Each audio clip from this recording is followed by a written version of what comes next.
Good afternoon, everybody. We're back again shooting YouTube videos. On this occasion I would just like to take a brief look at instrument panels and wiring looms for Gardner engines. On this occasion my cameraman is going to my lovely son Liam. And Liam, what's the most important thing, Liam, whenever you're handling whenever you're shooting the video? Is always to keep the camera steady and straight. Right. And why is the Gardner engine the best engine in the world? I have no clue. Because it's so simple, yeah, and it gives no bother, and it's very economical. Right. Yeah? Yeah. Okay, Liam, off you go now and take up the camera and we'll make a start. Right. Okay, I should mention that this one's not finished, of course. There's none of these instruments actually working at the minute, well, other than the USB and the buzzer. We just have to tidy it up and then we can finish it quite quickly. So, what are the important parameters here whenever we're wiring up looms and instrument panels for any engine? I would suggest the first consideration is you must have a diagram. Don't try anything electrical without a diagram or you're going to give yourself a lot of trouble. Now, you're lucky because we've got software that enables us to print out the finished panel in full scale, 1:1. So we can set that down now on top of the nylon and simply cut round it and cut out the circles and so on, and it's spot on. We don't have any measurements to do. And these measurements here are absolutely spot on to the nearest ½ millimeter. Now, some of the panels that we have to do are quite complex. This particular one features all sorts of bilge pumps and domestic pumps and alarms and all sorts of things. And speaking of alarms, you'll see that this has got the buzzer here is prominent on this panel here, and that's the way it should be. This is really very loud and very clear. Okay, the other considerations are the material that we use. I like nylon because it's a very good insulator, it's easy to machine, it's easy to cut, and it looks quite nice, I think. In this instance we're only using 3mm nylon, but in other cases we'll use up maybe to 6mm. The trouble with the thicker stuff is that it's too thick for some of the screws on the back here and we have to house them out.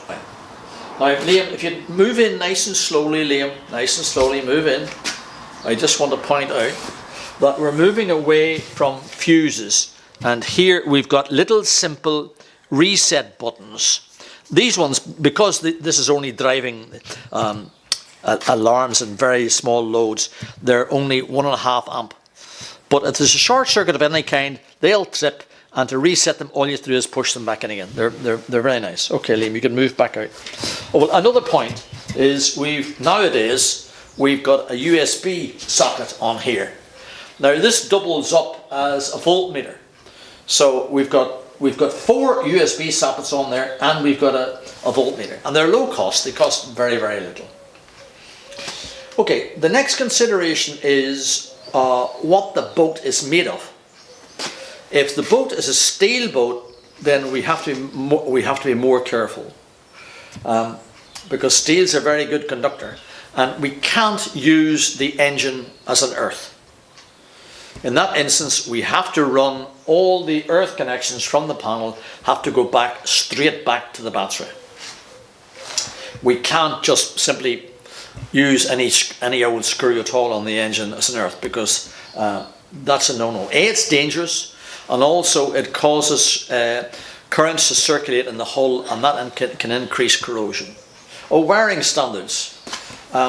There is no widely accepted electrical standards for marine engines.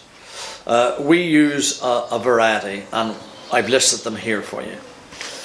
The main one that we would stick to is the American yacht boat standard. Cables are numbered both on the engine, as you can see here, and on the panel itself. This really helps if there's a fault. The rev counter. This is the rev counter. We're not using a traditional rev counter. We could do if we wanted to, But this is a digital rev counter, and I find they're a super job because you can drive them from any source. We can drive them from any alternator. They're programmable, so you can match them to the speed of the engine, one-on-one. Super job. They give no bother. They also take up less space on the panel. This is only, it's little, what, 1.5 inches by 1.25 inches, something like that. They're very tidy, very neat, very simple, very reliable. This is a traditional Gardner rev counter.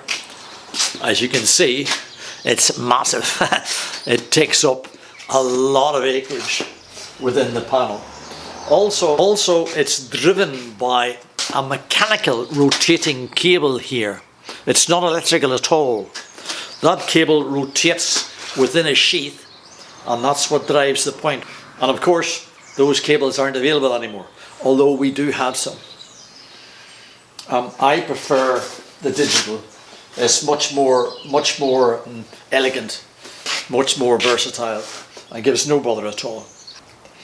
Maybe Liam, you'll move round and just show the back of the panel, please, if you would, nice and slow. Okay, this might look complicated, but in fact it's not really. It's all pretty simple. You'll see that we have numbered all the conductors, and they relate back to the wiring diagram. So if there's a fault, it's easy enough to find. Longer. Another important point here is that the loom has to be secured here, so there's no pull on the panel. If these cables here get a pull, it has to be fixed here so that it doesn't transmit that force on into the inside. Another challenge that we face is the temperature gauges. Ideally, they should go up to 100 degrees C. That's all you'd ever need on a Gardner. But the problem is that most gauges that we get now are graduated up to 120 degrees, which is not ideal. We can use a different technology altogether. This is the capillary action type. You'll see that's graduated up to 100, and they're a lovely gauge, no question about it. There's no electrics involved. They use capillary action within this tube here. This is not a cable, this is a tube, and as this bulb here heats up, the gauge inside the meter increases. As you can see, that's sitting out about 10.5 degrees C, which is about right today. So they're very accurate. There's no electrics involved, so they're very reliable, but they're expensive. And also, the gauge itself is quite big.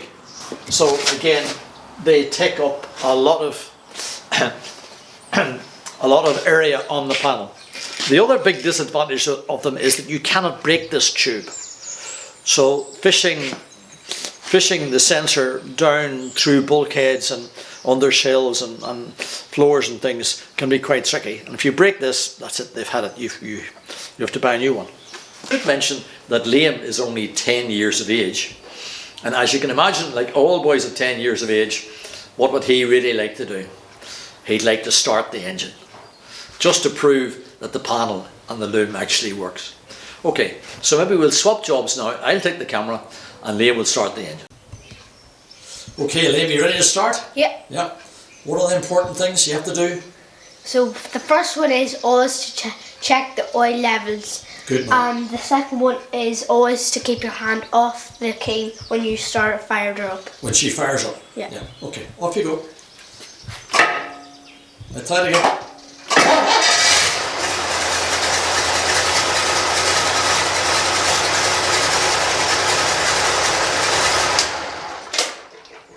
Okay, yeah. Happy with that? Okay, that's all we've got for you. I hope you get something out of that. And I think that Liam did a fairly good job on the camera. I hope you'll agree. Yeah? Yeah. So what have you learnt, Liam? I've learned that the engine is very reliable and it's very easy on fuel. And she's just no problem at all. She'll just go. Yeah, it's very reliable. It just goes forever. Yeah. Because it's so simple. Yeah. All right.